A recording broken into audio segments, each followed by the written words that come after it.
Hey everyone! So, is AnyDesk audio not working during your remote sessions? Maybe you can't hear sound from the remote device, or your microphone isn't transmitting. Yeah. That can be super annoying when you need audio for meetings or support. In this video, I'll show you several ways to fix AnyDesk audio issues in 2026, and most of these solutions only take a few minutes. First, make sure audio is enabled on both your device and the remote device.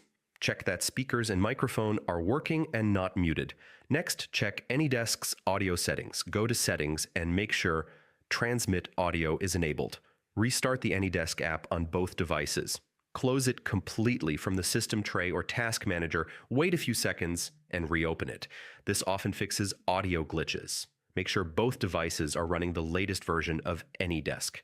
Outdated versions can cause audio issues or incompatibility with sound drivers. Sometimes firewall or antivirus software can block audio transmission. Make sure AnyDesk is allowed through security software on both devices. Test the microphone and speakers on both devices to make sure they work independently. You can use built-in sound tests or any other audio app to confirm functionality. If audio still isn't working, reinstall AnyDesk on both devices. Uninstall, download the latest version from the official website, and install it again. This usually fixes persistent audio problems, and that's it.